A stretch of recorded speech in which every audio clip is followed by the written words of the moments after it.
Welcome to the Myth20c podcast. Today we're going to be talking about Starship Troopers. Most of you have probably seen the movie, but probably a few of you at least have not read the book. So we're going to cover actually the author's version. And so with that, we've got a couple new contributors today. Major Pinkerton and Zookeeper are joining us, along with Xenophon, Mr. Anderson, Ajax, and myself. So I think Major has some background on the author that he'd like to present, and then we'll go from there. All right. Great. So Robert Anson Heinlein, he was born July 7th, 1907. His father was Rex Ivar Heinlein, who was an accountant. His mother, Bam Lyle Heinlein, in Butler, Missouri. He was a sixth-generation German-American, and the family has a sort of tale that the Heinleins had fought in every American war, starting with the Revolutionary War. He spent his childhood in Kansas City, Missouri, and he describes it as the Bible Belt, even though most of us don't think of Kansas City as the Bible Belt usually. Very conservative Christian, and he didn't exactly like that. In 1929, he graduated from the U.S. Naval Academy in Annapolis, Maryland, and went on to serve as an officer. That same year, in 29, he married Eleanor Curry of Kansas City in Los Angeles, and they only stayed married about a year. He was assigned to the new aircraft carrier USS Lexington, where he worked in radio communication with the aircraft on the plane, which was then a very new thing in 1931. He got married a second time in 1932 to Leslyn McDonald, and this one lasted for 15 years. McDonald was, according to Heinlein's Navy buddy Caleb Lansing, quote, astonishingly intelligent, widely read, and extremely liberal, though a registered Republican. And Isaac Asimov, who was another buddy contemporary of Heinlein, later recalled that Heinlein himself at that time was, quote, a flaming liberal. Heinlein also served aboard the destroyer USS Roper in 33 and 34 and became a lieutenant. In 34, Heinlein was discharged from the Navy due to pulmonary tuberculosis. He supported himself several occupations the following years. He sold in real estate, did silver mining, but he was kind of having a hard time getting by. He was active in Upton Sinclair's socialist End Poverty in California movement in the 30s, and when Sinclair got the nomination for the Democratic Party for governor in 34, Heinlein was part of his campaign. Heinlein himself tried to run for the California State Assembly in 38, but was unsuccessful. So he turned to writing to try to pay the bills and take care of himself. His first published story, Lifeline, was originally entered for a cash prize competition and then was published in August 1939 issue of Astounding Science Fiction. Heinlein was quickly acknowledged as the leader of a new movement towards social science fiction. During the Second World War, he did aeronautical engineering for the U.S. Navy, also recruiting Isaac Asimov and L. Sprague de Camp to work at the Philadelphia Naval Shipyard. 1945, he began reevaluating his career. The beginning of the Cold War, he wanted to write more political nonfiction. He also wanted to get into more serious, better paying market rather than just writing astounding science fiction, which is essentially seen for something as children and teenagers. So he published 4 influential short stories for the Saturday Evening Post, which was considered serious literature at the time if you got a short story published there. The first being in 1947, The Green Hills of Earth. That made him the first science fiction writer to break out of the pulp ghetto of, as I said, just writing stuff that's considered for kids. He started writing juvenile, like young adults, novels for Schreibner Publishing from 47 through 59, and wrote about 1 book each year. His first novel was The Rocket Ship Galileo in 47. In 48, shortly after divorcing Leslyn McDonald, he married his third and final wife, who he stayed married with until his death, Virginia Ginny Gerstenfeld, and they lived in Colorado. Ginny acted as the first reader of his manuscripts. Isaac Asimov, once again a friendly source who's buddies with Heinlein, believed that Heinlein made a swing to the right politically at the same time he married Ginny. In the morning of April 5th, 1958, Mr. Heinlein opened his newspaper in Colorado Springs to read a full-page ad demanding that the Eisenhower administration stop testing nuclear weapons. He was really disgusted. He did not like this at all and called for the formation of the Patrick Henry League, Patrick Henry being the founding father who was an anti-federalist, said, "Give me liberty or give me death." and spent the next several weeks writing and publishing his own polemic that lambasted communist-line goals, concealed and idealistic-sounding nonsense, and urged Americans not to become soft-headed. Here's Starship Troopers. He used topical material throughout his juvenile series beginning in 47, but in 49, Starship Troopers was considered by Schreibner to be too controversial. They didn't want to publish it, so Heinlein really wanted to publish it. He said, forget about you, and so he took it to Putnam, who did publish it, and it was published in 1959, and along with Stranger in a Strange Land, which was published 2 years later in 61, it's his two most influential and popular novels. They're considered classics of science fiction. His health began to deteriorate in 1970. Peritonitis, inflammation of the tissues surrounding the abdominal organs.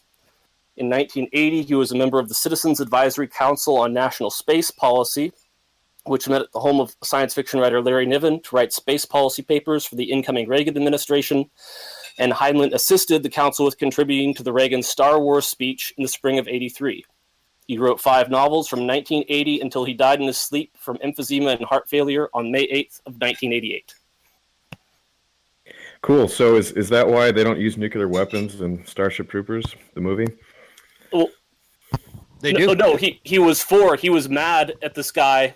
He hated that. He was mad this guy put a full-page ad saying no nuclear weapons. No, I get it. I'm making a joke, but sorry. my sort of critique of the movie was, why are they even on the stupid planet? Why don't they just nuke the stupid thing from space? You know, it always struck me as sort of silly, but yeah, I was just making a joke. It's cool. I thought I might read it wrong. Yeah, he also has a crater named after him on Mars. Cool. The Heinlein crater. Yep. The Heinlein factor. So that was very thorough. Thank you. You guys have any questions? Do we want to talk about the book itself? Well, I mean, most people, like you said, are going to have seen the movie and not read the book. Right. I myself have read several Heinlein novels, but I have not read Starship Troopers, and I've seen the movie many times. So probably a good point of focus would be the difference in the book and the film, particularly considering that Paul Verhoeven, the director, is of course a shitlib. Yeah, he didn't watch them. He never read the book. He said it himself. He never read the book. Not only that, but as you may know, they're planning on remaking Starship Troopers, and allegedly, how would you remake a masterpiece? Why'd they remake RoboCop? Also by Verhoeven, and Total Recall. All better. Oy vey. His estate must like the money. Well, he made a statement about this because the production team is talking about going back to the novel as a source and sticking closer to the novel.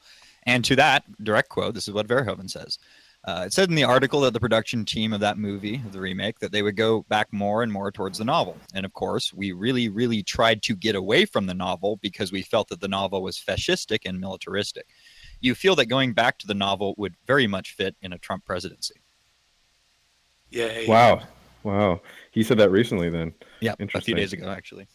Well, I remember an interview with Michael Ironside. He was actually the professor in the movie, and he had like the decapitated hand or severed hand. He's great. And he made the very firm statements about, being a citizen, if you've earned it only, you don't have sovereign right to that. But anyway, he was being interviewed and he was asked about that movie, and he said that the book was extremely fascistic, and so they tried to move away from that in the movie. At least that's what he got from working with the director. Well, the movie is almost a parody of fascism. Right, it is. Absolutely. Yeah. In the sense that they moved away from it, in the sense that they didn't want to glorify it, or they wanted to mock it, fascism. But the costumes are deliberately designed after, Wehrmacht uniforms, the military uniforms in Starship Troopers. They're deliberately ripping off Triumph of the Will, like, exactly as well, in the film style, like doing my part, the close-up. Yeah. So when we say that, like, it's fascistic, I think that actually is truer than most people think, because usually people just use fascist as kind of a synonym for scary or authoritarian or nationalist. Totalitarian. But it like the book literally, the like kind of political motif is like classic fascism, like only 30s kids will remember, where like, you know, essentially you overcome class and even international conflicts by having this sort of like militaristic struggle for survival. So like there's no like proletarian versus bourgeois class conflict, because you're essentially always in a state of war, which describes like exactly how it works within the book, where like even sort of the racial divides are implied to be sort of like people are sort of implied to be from all over. Like there's a bunch of like people who are described as like ethnically German. The protagonist is Brazilian, I think. I'm from Buenos Aires, and I say kill them all. Yeah, exactly. Yeah, but they're all united in their love of the glorious struggle against the bugs. So, like, you know, it actually it's a very optimistic view of like kind of fascism prime. Sure. And with like the women in combat and how that, you know, doesn't cause any sort of unit cohesion. Well, let's clarify that, because I read your notes and you were saying that the women were not in the mobile infantry, but they were in the military. Is that the distinction? Yeah, and in the book, women are portrayed as being in the Navy in some context. I forget exactly. Pilots. Yeah, maybe they were. I think they were described as being superior pilots. That's right. So they're in the Navy in some capacity, but the mobile infantry is all male. It's not like laid out as, it doesn't say anywhere in the text that I recall that it's all male. It's just sort of, I think it was just so obvious to somebody in the 1950s is that that's the way it would be. He didn't even. Yeah, he probably didn't even think about it. It was just like, oh yeah, well, obviously people in combat are going to have to be men. But was it considered at the time, or do you think he considered it being progressive to put women in the? Well, when you say Navy, you probably mean like the Starship. Yes, people, yes, the spaceships flying around. Women right, in right. that. But did he consider that to be progressive or something, or he just thought that was also normal? Just or from my reading, a note I left out is that his final wife, she was a chemical engineer, so she was very accomplished and like independent, and she was really athletic as well, and he admired her, and many people think that his female characters were based off of her from that point on, his female like main characters. This is the one he married in 32? No, this is the final one he married in 48. Who was Virginia Ginny? She was a chemical engineer. So she would have been the wife when this was written. This was written in the mid 50s, I think. Yeah, it came out in 58. Mm-hmm. All right. And was Doogie Howser in the book? No. I mean, there's really very little in common between the book and the movie. Like a lot of the important ideas in the book are not really in the movie, and like just in the book they're not light infantry running around with rifles. Yeah, with 30 caliber rifles. It's they're wearing these sort of exoskeleton suits that can fly, and they're described as being like heavily armored and have nukes. Yeah, they have little nukes. Davy Crockett type tactical nukes with them. Right. Yeah, they have small nukes, and they're supported by the spaceships flying overhead. But the book really has very little combat in it. Actually, maybe 3 chapters are devoted to combat out of, I don't know, like 25 chapters, 20 chapters. There's not a whole lot of actual combat in it. There's boot camp scenes, which I suppose have a sort of action to them. But, yeah, it's not as action-driven in that sense as the movie was. Well, you mentioned the classroom, which was one of my favorite scenes from the movie. Is that expanded upon quite a bit, like where they talk about ethics and being a civilian? Yeah. In the book. So the classroom probably for me that's really one of the strong points of the film. At least watching it as an adult, I think I saw it when it first came out in '97 when I was like 12 or something like that, and so at the time that was not the take home for me. But in subsequent viewings, yeah, the classroom is what that's one of the redeeming aspects of the movie. That and it's just kind of funny. But yes, same with the book. I mean, for me, the book is the classroom chapters. I mean, the rest of it's basically just throwaway. It's just not. I don't find it particularly compelling. The action's kind of, it's kind of entertaining, but it's a lot of fluff. Pardon? Referencing your mention, this is Ajax's the end of tanks, the rise of powered armor flying suits. I think that's just part of a very broad trend in science fiction that it's more romantic. Yeah, he'd been through World War II. Everybody was in tanks, but he's like, oh, it's more romantic. It seems more inspiring to think of guys in armored flying mech suits mowing down the giant bugs. It's the same reason Dune has various reasons. Everybody's doing knife combat 30 centuries into the future, and the same reason in Star Wars you've got lightsaber battles instead of everybody just shooting it out. It appeals more to this chivalry knights and that sort of thing, I think. Just a thought. Okay, yeah, makes sense. It's more human interest dramatic than in just pure industrial heavy weapons display. That makes some sense. And I don't. One thing, reading the book, I don't know that he was really in the Arthur C. Clarke mode of trying to actually predict what would happen in the future. He doesn't dwell a whole lot on the technology. He doesn't dwell much on physics at all. It's so it's more toward the fantasy end of the science fiction.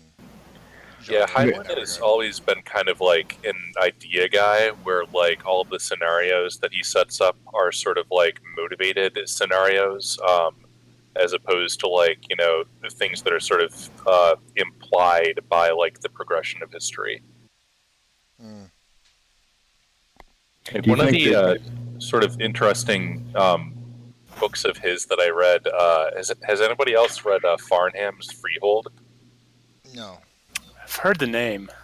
It's kind of an interesting book. It came out in the mid '60s. It's basically survivalist fiction, where crazy old guy who is afraid of nuclear war builds a bunker, and there's a nuclear war, and they, through some magical happenstance, wake up 500 years in the future, or something like that. And plot twist is that the blacks were the only ones that survived the nuclear war. So they turned it around, where instead of white supremacy, there's black supremacy. Right. He thought this was very clever, as the kind of thing that he layered on top of the survivalism. Interesting. Did he have any, Ajax, do you think he actually intended to have some sort of deeper lesson to this book, or was he simply trying to sell something? You mentioned he was trying to pay his bills, basically. So did he anticipate any sort of 50 years later, a bunch of people talking about him on the internet, about the deeper ramifications of civilization and everything, or did he just simply want to? No, he definitely had strong opinions that he wanted to get across in the book. I mean, there are. I get the sense that there are managerial, command, and kind of organizational opinions that he wants to get across. I can see that if I don't know if he was right in his opinions about how to lead men in combat or manage an organization, but I could see this as potentially being a useful book for maybe to teach at West Point or one of the other military academies to train officers. He definitely has strong opinions there, and this is maybe a book that you could read at least excerpts of in a civics course, if we still had civics courses, because he does have very strong opinions on citizenship and on the nature of duty. And I really actually wish that I had I listened to the audiobook, and I wish I had bookmarked those chapters, because they're worth listening to over and over, I think. Well, isn't the long and the short of it essentially he's looking at the consequences of effectively total mobilization of the entire human race into total war? No, it's not. I don't know that it's total mobilization. I mean, it's described, the mobile infantry is described as kind of like a small subset of the massive kind of make-work project that the government's involved in. Yeah, but the entire society, then the production and industry, everything, it has to conform to the total war footing of planetary war, right? I mean, maybe not everyone is a citizen, but they are now a cog in the war machine. It didn't seem like that in the book. No, It seemed like there was kind of everyone was going off doing their kind of regular civilian lives. I've got a quotation from the book here, a short one from the classroom. The explicit contrast to, quote, the democracies of the 20th century, which according to the novel collapsed because, quote, people had been led to believe they could simply vote for whatever they wanted and get it, without toil, without sweat, without tears. Indeed, Colonel Dubois criticizes the famous U.S. Declaration of Independence line concerning the life, liberty, and pursuit of happiness as unrealistic. Yes, it's. Do you have any? Does anyone have any quotes from the part where he talks about what it takes to become a citizen? Part about defending the body politic with your blood. And was that the only path to citizenship? I've heard various people talk about how they would design their perfect version of a society, and there are often multiple ways you can essentially earn your right to have the power of physical force over others. And that's typically summed up in basically saying you do something for the society before you earn that right. And that can be accomplished with military service or public service, labor, things like that. And it's a very, I don't know if you want to call it fascistic concept, but I think it goes beyond socialist, because it's more like there is a duty implicit in what you're entitled to. There is no real entitlement. You actually have duty rather than entitlement. It's very Spartan. I have a quotation from the book here. Okay. It says that everybody, male or female, shall have his born right to pay his service and assume full citizenship. But the facts are that we are getting hard pushed to find these things for all the volunteers, and you aren't just glorified KP.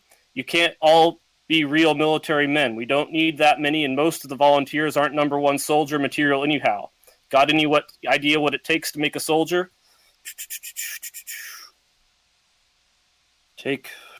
Oh, sorry. I thought I had it. It's like, yeah. That's good. I've got one here. I think this is better. It's okay. So the colonel, the teacher's in school. He's in his classroom, and he asks one of the students, what is the moral difference, if any, between a soldier and the civilian? The difference, I answered carefully, lies in the field of civic virtue. A soldier accepts personal responsibility for the safety of the body politic of which he is a member, defending it, if need be, with his life. The civilian does not. That's the quote. That's almost verbatim from the movie. I think they might have changed soldier to citizen. And then that is criticized by Colonel Dubois, for sort of just being right out of the book, the quote from the book, like the regulation book. Right. But the quote, I forget which one of you said it, but the quote... I like it, though. The quote earlier, a few moments ago, got at this key difference between the book and the movie, and that is that they don't, in the beginning of the book when Johnny Rico joins up, they don't need... It's kind of implied that there's this massive government make-work scheme, and a small part of that includes going into the mobile infantry or into the fleet, into the space navy that they have. So it's not really even all that clear to me how mobilized their society becomes, even after the war with the bugs ramps up. It almost sounds like it could be just some sort of war that they sort of are using as an excuse to kind of keep people busy to do something, is to kill these bugs. But there's definitely an implication in the film that like the war might have been started by humans. The Mormons, yeah. In the movie, it's Mormon extremists. It's implied that Mormon extremists go into the arachnid containment zone, and I don't know, but I mean, it's just such a ridiculous movie. It's kind of funny to think that the Mormons, break the rules and start this war with these well-meaning bugs. In the even shittier sequels, they hammer that home even further. Yeah, the Mormons. What's really interesting about that concept of citizenship is that it's very transactional, and it seems more that like people usually link sort of like military service to political participation, not from like transactional, like you've done your duty, so like we're going to give you the vote, but like because they fundamentally view sort of voting as a bloodless proxy for warfare, that instead of you line up your guys and I line up my guys and we fight, we just count our guys, and that's who wins. So it's almost like, the fact that from either sort of direction you end up with kind of a desire to restrict the franchise, at least to your at least somewhat competent or dangerous citizens. It's interesting that both sides kind of arrive at that. Indeed. Is there a brain bug in the book? Yes, in the final chapters, they do the raid. The brains are the high caste of the bug society, so they're the leaders, and they have to go and raid them. This is just from me reading the synopsis. Yeah, the last chapters, or last chapter or two, are the really most action laden. I think it's the first chapter, and the last chapters are basically combat chapters, and they're doing something or other, blowing up a planet and trying to kill some bugs. But I don't know. Do you all want to work through the bullet points in the list, perhaps, and we'll just kind of tear through these quickly. So, what stood out for me was from what my impression was of the book just being such a 1950s artifact. And what I mean by that is sort of the naive way that Johnny Rico and some of the other characters view the world. Like, and I mean naive in like the sense that they're wholesome. Like Johnny Rico doesn't really have any vices that we can today would think of as vices. Like, he's not, I think, what did I have on my notes here? Like, he's not smoking weed. He's not watching pornography. He's not cycling through Tinder sluts. He's like, his vices are getting a lot of sleep and like, sneaking a peek at women's hair, while he's doing like guard duty, while he's like a low level recruit in a spaceship, and there's like some women who work in the spaceship. I think just a very and like the desires of the men in the book are to be part of the group, to be brave, to be thought of as like reasonable, and to do their duty. But there's no backstabbing, there's no plotting, there's no like, there's no like internal dialogue where Rico is thinking about how he's going to make someone in his group look bad and go up through the ranks by some sort of like nefarious means. I don't know. I just thought that, yeah. In the film, the character arc for Rico is his vice is arrogance, right? It's sort of a hubris. Is that not in the book? I don't think so. No, I mean, I think that the movie's nothing, right? Like, the movie's just not, they're like almost different things. There's so little in common between them. I wouldn't even I would basically just forget anything. If you approach this book, just try to forget about the movie, because it's just not, they're different animals. It is very interesting that Verhoeven took a book that he himself describes as fascistic and militaristic and adapts it. That in itself is like I mean, I'm sure people made like, I don't know, some sort of like Batman themed pornography film at some point or whatever. It doesn't mean they're different though. Like, there's nothing to do. They're just not even the same, dealing with the same themes, or the same. I'm tongue tied, but I would say just forget the movie. The movie doesn't exist. I think an important point, a really important, interesting point about the book is that Heinlein, his first novel and his first, almost 9 novels were written for young adults. They were essentially written for teenage boys. And that's what this was originally written as. But then the publisher said, no, you've got too much politics, whatever their reason was. And so they rejected it, but he didn't say, well, I really want it for teenage boys. He said, I don't care who reads it, I just want to publish it. So he took it from his publisher of several years to another to get it published. So it wasn't just the 50s, it was also originally writing for young guys. Yeah, well, and the other thing is, like, you can, like, try to psychoanalyze the author, but, like, I think the way to approach like literary analysis is to kind of don't get too hung up on like the actual mechanics of writing the book, and to just look at the text and see what you can pull out of it. And it could be there was some subconscious ideas that the author had, or he ended up writing something he didn't even necessarily mean to write. But yeah, I don't know. The actual mechanics of how it was written, I don't think are like particularly relevant. I could be wrong though. Well, you seem to think that the characterization of Johnny Rico as being a wholesome person is important. Do you think he did that intentionally, or do you think that was more of just a reflection of what he thought was normal for the times?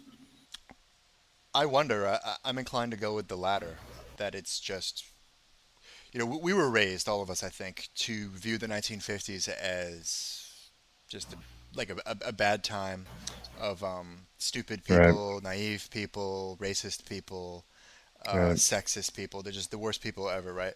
But I think that the reason that the conservative movement, kind of the ineffectual, now deceased perhaps conservative movement, always harked back to the 50s was because it actually was a wholesome time. And I mean, my father's description of the early 60s kind of implies that to me as well, that people really did want to be team players more than they do now, and it really was a golden age. I think. Well, there were a lot of factors, I think, affecting that. I mean, there was the Depression and the Second World War prior to the 50s, mm-hmm, and it was also taught to probably everybody on this podcast that the reason that generation was very oriented towards following rules was because they went through a lot, and the U.S. government demonstrated its ability to pull off a victory, and so there was some confidence in institutional authority in the United States. And why that broke down in the 60s, I'm sure we all have probably the same theory, but there are many theories, at least, on that. And he published this in the late 50s, and so he probably wasn't anticipating the 60s, and he probably just thought, this is normal. I think he was pretty plugged. Like, I mean, consider that Stranger in a Strange Land was written in 1961, and that is probably, that book is full of things from the Cultural Revolution. I mean, it's got a lot about free love and it's sex and drugs. I mean, that's... Yes, I read, actually, this could be wrong, but that he finished writing Stranger in a Strange Land before he started Starship Troopers, the first draft at least. That makes it even more interesting, because that would mean he was working on that draft in the early 1950s. Yeah, and another thing I think that Ajax said that was key is that people wanted to be a team player in the 50s. So I think things were better overall, but the big difference between then and now is that people actually wanted to cooperate. Men and women who are young wanted to get married, have kids, all this good stuff. There is no ideal toward that right now other than just strike down the evil white people and redistribute all their wealth because they stole it from us or whatever. Right, and I think that many of us, certainly this is true of me, we don't really want to be team play. I mean, who are we going to be a team player for? I mean, until 2 weeks ago, I sort of didn't want to be a team player at all. I mean, I was basically just thinking, how can I, extract as much from corporate America, legally as possible, and sort of avoid legally, avoid paying taxes where I can, and just not invested in anything really except sort of just making it by. And that that was not the way people were in the 50s. People, yeah, the ideal in the 50s, really through the 70s, was to just find a job and find a good job, and then work your way up. Put the work in, and maybe do like undesirable tasks for years potentially, but you're going to stay at the company for a long time, and you're going to be invested in it. Well, many people think that your reaction right there was intentional. It was by design, and essentially the book was portraying a world where people could actually get on the same team. But maybe it's pretty tough when you have multi-culti in your society. Despite what the book actually believes, he hadn't actually experienced it or seen it in reality, compared to what we're living in right now, with the population of the United States looking more like Brazil than a European country, versus in the 50s, where it was probably 80%, 85% European American. Yeah, 90. It was 90 in 1965. Maybe that's a bit generous. That's considering like Puerto Ricans and I don't know, like mestizos in New Mexico. Yeah. It's like white, but close enough. Yeah, but certainly a lot higher. So,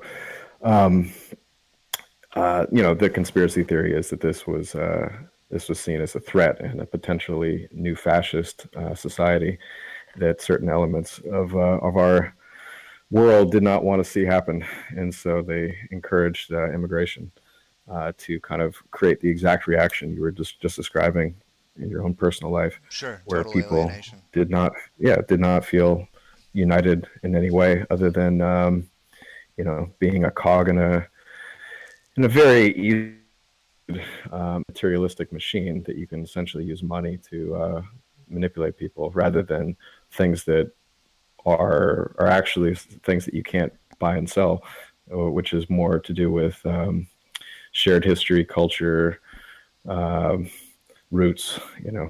So those things are deeper, and so that's going away a little bit.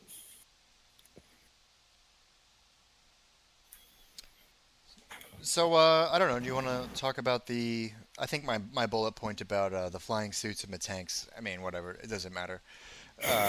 But the classroom chapters. I think that's worth. I mean, we've already talked about it a bit. Maybe we don't need to go into it more. So what did they talk about that's different from the movie? Again, that part. I think that's probably that's maybe the only part of the movie that has any sort of fidelity. And a lot of the lines are actually right from Right. the book. Like, I've got a quote here. I'll pull it up. I think this is actually in the movie. I'll read this quote if you'll just bear with me. So, anyone who clings to the historically untrue and thoroughly immoral doctrine that, quote, violence never settles anything, end quote, I would advise to conjure up the ghosts of Napoleon Bonaparte and of the Duke of Wellington and let them debate it. The ghost of Hitler could referee, and the jury might well be the dodo, the great auk, and the passenger pigeon. Violence, naked force, has settled more issues in history than has any other factor, and the contrary opinion is wishful thinking at its worst. Breeds that forget this basic truth have always paid for it with their lives and freedoms. And then there's, of course, the other, I think the beginning of that quote, which I didn't have handy, is something about, the female student says, my mother says violence never solves anything. And so Dubois, I think it's Radchek, his name is Red. They kind of fuse two characters together in the movies, Radchek and Dubois. But Colonel Dubois, the teacher, says, the city fathers of Carthage might beg to disagree. Yeah, it was Hiroshima in the movie. Oh, it was Hiroshima? Yeah, all right. In the movie. In the book, I don't know. in the movie. Yeah. But yeah, so it's this like law. I've known this concept as the law of the jungle for a while. It's basically sort of. I mean, if you think Well, it's about sort it, of all obvious. I mean, if you're in Africa, you know, and you're a gazelle, you're pretty much worried about the next lion jumping at you. You're not going to worry about whether or not he has free market principles or um, whatever it is that libertarians are going to solve the world's problems with. So, NAP. yeah, that's the other one. sure. And I mean, if you dwell on this idea too much, you won't be very much fun at parties. But it is true, and it is, I think, particularly relevant today. Where Well, here I've actually talked to people on the left about this because I think it's very sort of obvious, you know, to kind of like point this out, and I like to see how people react to that and how far their programming gets them when something is so blatantly simple. But what they will say is that humans are different. And it's not a horribly bad answer. I mean, essentially, we do have the ability to reason and discuss things as opposed to the lion and the gazelle who don't have a common language. They don't probably even communicate with themselves that much. They probably just act on instinct primarily. But you know, that's their typical response. That's the sort of progressive liberal idealism that, you know, we can solve the problems by, you know, just talking it out. And I don't completely disagree. I mean, obviously, you know, what we're doing right now is talking. We're not fighting each other. And our whole civilization is essentially founded on the concept of nonviolent competition. That's capitalism in a way. But to sort of forget that that structure is backed up by the force of a gun is very naive. And to centralize it or decentralize it too much is also, you know, very debatable because it is such a factor that, you know, we can't ignore, even though it's easy to forget when the way we obtain food is by going to the grocery store rather than hunting it. So anyway, that's what they say. But what do you guys think about that sort of response that I've heard? no, it makes sense. I mean, I like Thomas Sowell's configuration of like the basic division is between people with a constrained and an unconstrained vision, and the sort of quote conservative is the constrained vision. And these, you know, the left is sort of like a unifying theme, at least for the modern post-Leninist left. Like you could make a separate argument about the communists, but it's like a cult of weakness in a sense. Like the people who are really, I mean, maybe blacks use the left as a means of getting resources, or Mexicans use the left as a means of getting resources. But the whites who are into the left, they're all weak people. Like you can almost tell them apart from conservatives by looking at their faces and hearing their voices, looking at what hobbies they're into. They're never into shooting. They're never into anything that could be, you know, useful for survival. It's a weak, like I've said, it's a weakness cult to be, and that seems to be like it goes back to the 60s even, where like the hippies, who would certainly be, you know, basically reactionary by today's standards, particularly with how they would view like homosexuality and gender things, but you know, they were weaker than, you know, the guys who were in the Marine Corps in the 60s, let's say. Or they were weaker than the guys who were on the football team, whatever it would be. So it attacks their ego. The point is that this idea that there is a law of the jungle and that everything we have is... Do you think that makes them feel insecure, like they wouldn't be able to compete, basically? Yes, exactly. When they're told that what's that quote about, like, the reason we have nice things is because there's, you know, rough men ready to do violence on our part. Yeah, George Orwell. Yeah. They don't like that idea because that, I mean, some people can accept that. Like, I don't know, there are plenty of sort of academic types or, you know, conservative types who are not going shooting and hunting and know how to weld, but probably that describes some of us pretty well. I'm not particularly good at the survival skills, but it doesn't attack my ego to know that, you know, I might not do as well as like a cowboy would in a sort of disaster scenario. Well, when they say that humans are different, do they mean humans are different from animals? Oh, yeah, basically.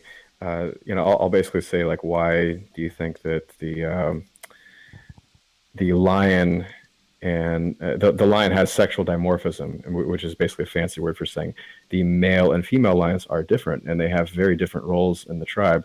Right. And I'll be like, well, don't you think humans have the same dynamic? I mean, we're set up obviously physically differently.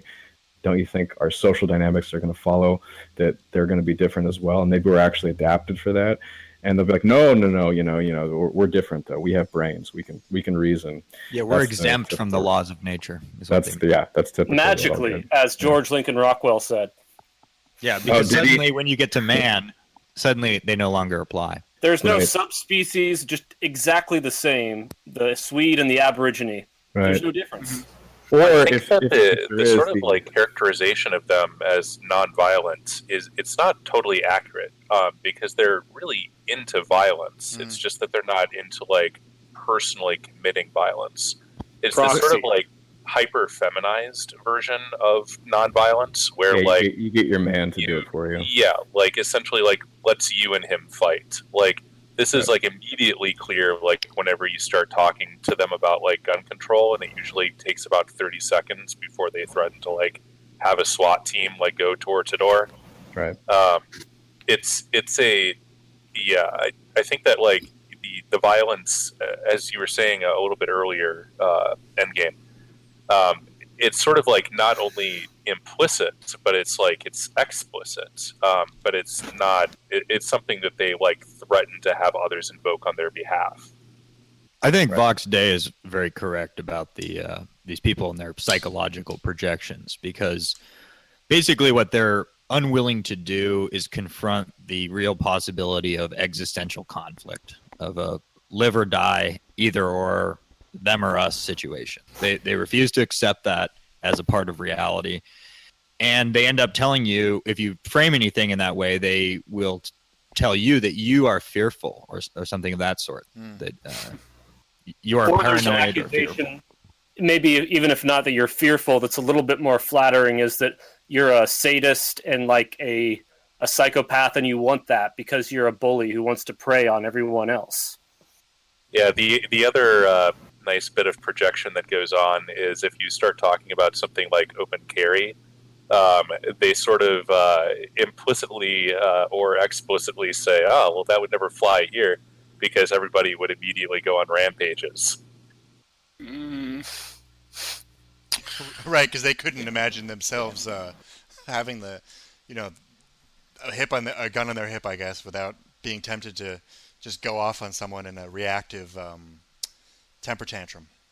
You might see a Trump sign. Who knows? Things can trigger you, man. Well, gun control does put it into pretty clear perspective when you consider that when they talk about disarmament, they're only referring to the disarmament of non-state actors.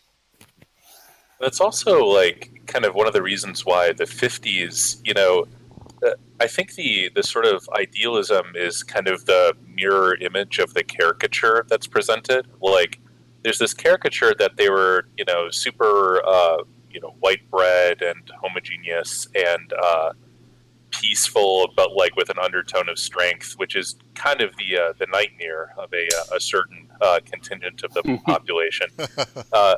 But I don't actually think that was the case, because you saw in the 50s basically, if you start to draw upon some of the more NRX sources, you started to see like the military-industrial complex centered on, particularly the East Coast universities start to like conquer large swaths of the inland United States. So they started pushing, for instance, desegregation as a way to like conquer their ideological opponents in the South.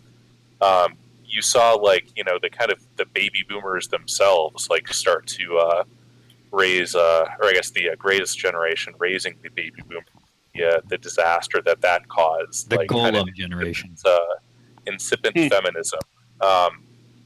It was sort of the pleasant hangover from like the kind of 1945 state of dominance, but there was a lot of sort of corruption lurking beneath the surface. It sort of came to a full boil in the 60s. That's personally why I love film noir, particularly 40s film noir and early 50s film noir, because that's exactly the subject matter of film noir. Is you have the white bread America, and then beneath the surface there is the underworld and the dark side, and you have doppelgangers and split personalities and the killer. And I don't think that's. Oh, sorry. Oh no, go ahead, man. I think that's. I don't. Some people see that as a strictly, a subversive thing by who. Oh no, who's trying to say, oh, that's the look, America, you have an ugly side too. But I don't think it's totally wrong. But as you said, Ajax earlier, that it was the 50s. People wanted to be team players. Yeah, they still had problems. They were nasty, whatever. But people had an ideal. I want to be a good person, and I want to contribute to society rather than just get all the shekels I can and try to have a good time. Well, when I was in high school, I had a teacher who would talk about kind of the American dream being kind of a crock, and she didn't really elaborate too much. But I think we were reading books about like the Invisible Man, like what it's like to be a black man. Did they make you read that one? Yeah, and is that Ralph Ellison or something? Something like that. Yeah, sounds right. It's terrible. Right, It's torture. And she was just like, it's so naive to believe that you can achieve something if you just do the right thing. And to a certain degree, she's not wrong. I mean, there's no guarantee of it. But I think it's, if you look at game theory, basically, if everybody cooperates and does, the right thing, it's actually a much more effective system. It's like the prisoner's dilemma. But if you have a cheater in the system, if nobody else cheats, that cheater becomes a mob boss. He becomes rich off everybody else. They're a parasite. But if it gets to a point where everybody starts catching on and they start believing this, it's all a game, and I better become part of that crooked system, the whole system collapses, and that's actually the least optimal outcome. And I think we're sliding towards that, unfortunately, because the trust in our society is going away. And we're all basically locking our doors, putting extra locks in them, oiling up our self-defense mechanisms and whatnot. It's a big waste of time if you didn't have crime and didn't have people stealing from you. But unfortunately, you have to do it. And so it's a hidden tax that exists when you have low trust. So I think it's definitely here. What do you do about it individually is probably a harder question. Given that individually it's hard to change anything, but collectively, the solution is obvious. You have to kind of work together towards something that makes more sense. But the hard part is how do you get there on an individual, and how do you then sort of get others to join you in that project? And that's very, very difficult. Well, I think the solution in the kind of 50s was like, massive amounts of kind of forced shared participation in global, or not global, but statewide joint institution. Like the fact that literally everybody was drafted and participating in a somewhat effective organization with a clear mission, that was helpful in building cohesion. Well, one of you mentioned George Lincoln Rockwell earlier, and I think that he's a good. He was in the Navy as well. Yes, he was. That's where he got red pilled. And he came from that. I mean, to see sort of the change that happened in America in the 20th century, he came from a time, as people have been saying here, in which the sort of civic institutions were still. You could still put some measure of trust in them. Whether or not you should or should not, is sort of another question. But at least that was the common perception. And so George Lincoln Rockwell was, very pro-American in the sense of, use the flag, and he threatened to, he said if he saw anybody burning a flag, he would stomp them himself. He still had that sort of Americana attitude towards basically, free markets and some level of like liberalism. Even it's kind of interesting. I mean, he thought Gotham could be saved. He just used the symbols of our hated enemy. That guy always struck me as like a clown, basically. I mean, what the hell was he thinking he was going to do? He's going to go around calling himself a Nazi and it worked. I mean, it worked. He said as much. Like the reason that he did that, no one paid attention to him until he put on a swastika. But what did he accomplish? I mean, I don't think he did anything. I mean, well, I would highly disagree with that. I mean, he paved the way for how to think about the struggle on the North American continent. I mean, without Rockwell, there'd be no William Pierce. We wouldn't have David Duke. Yeah. I mean, he was the progenitor of the reaction. We'd be short on pariahs, I suppose. I mean, I see George Lincoln Rockwell as the godfather of the true post-war American right. Yeah, I agree with some of what you're all saying. I mean, he didn't rise to become the president like Donald Trump. We got killed. Right. But what I think the deeper meaning of this was that, even if he hadn't been killed, basically, you marginalize yourself with that sort of behavior. And I'm actually not too familiar with his history, so I don't know exactly when he was doing this. But he was speaking to huge crowds at universities across the entire. I mean, they try to make it out like he was some marginal. He was by no means a marginal figure at his time. Sure. Well, would you say he, in a way, was sort of comparable to like a Bill Ayers or somebody like that, or somebody on the left who was also controversial? But this comes back to people talk a lot about the Alinsky tactics and the long march through institutions. The thing about Bill Ayers, and no one's written a book on this, and I really would like to see someone do some real investigation into it, but Bill Ayers is heavily connected. I mean, the mere fact that him and Bernardine Dohrn didn't go to prison is a huge red flag. And his father, Thomas Ayers, was a power broker in Chicago, a big-time lawyer power broker. And I think that he had hidden forces, and I think that the elements of the deep state, the FBI, were. I think my theory. I think the Weather Underground was a front organization for the feds, and I think it was a way to siphon off some radicals from the SDS. And so my point is that I think Bill Ayers had connections, and the thing Rockwell's a man in the wilderness, and so the difference is more so the institutional support. Right. Okay, that makes sense. Well, as we discussed on a previous podcast, half of the Weather Underground, or actually probably substantially more than that, had certain tribal affiliations that may have assisted them in not getting thrown in jail afterwards. Oh God! Yeah, one of them even one or more of them turned themselves in after have been on the run for years. He walked right into the FBI station or whatever. FBI office, turned himself in. And It was on technicalities that they'd been spied on, that the FBI had broken laws in spying on them, investigating them, that they got off to some extent. I think actually Bill Clinton ended up pardoning, it was either a Puerto Rican separatist or something like that was connected to that group. It was the Puerto Ricans, I believe, which, Puerto Rican independence now, whether they like it or not. Well, it might be kind of tenuous connection, but, where's the name come from other than Robert Zimmerman? You don't need a weatherman to know which way the wind blows. What was the connection between Bill Ayers and Obama? There was some kind of... Bill Ayers works... I don't know if he is emeritus yet, but he worked at University of Chicago, and so did his wife, Bernadine Dohrn. And they were actually neighbors, the Obamas. And they had dinner frequently. And not only that, Andrew Breitbart had private dinners with Bill Ayers as well. Interesting. I actually went to a Bill Ayers event here in St. Mary's College out in Moraga about 10 years ago or something.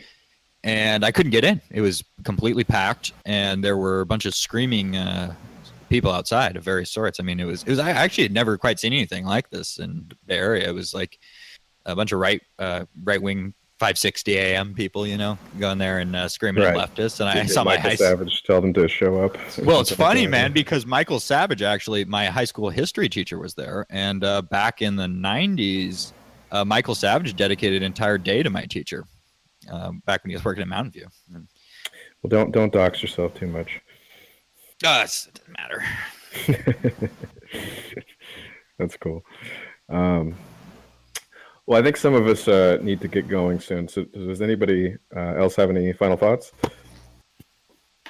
Well, I have a question for you guys. Would you guys want to live in the kind of society portrayed by Starship Troopers? I mean, I personally would say yes, but I'm kind of curious about your opinions. It depends. Yeah. Does it include intergalactic war with bugs?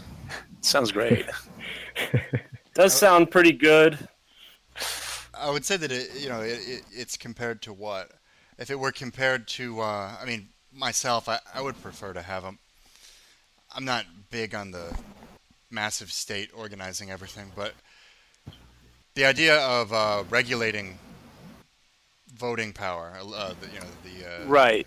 that's appealing to me. Anything that you could do to move voting power away from the model where people vote to gift themselves free stuff, so that they, basically act as parasites. I think that's desirable, and I would be willing to make that trade-off.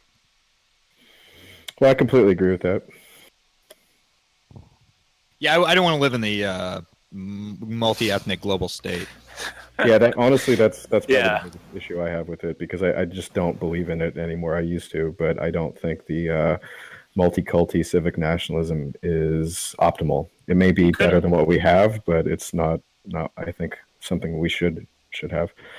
If only he had known that his model of a multi-ethnic global state would be a lot more far-fetched than faster-than-light interstellar travel and mobile suits that have jetpacks and let you shoot down giant race of bugs who are trying to kill us. Yeah. That's more believable than a multi-ethnic state that's all harmonious and gets along. Well, the funny thing is, the hard sciences, in a way, are actually easier than the soft sciences, because you're dealing with things that you can control. But when you factor humans into the equation, you're dealing with very irrational, very unpredictable elements.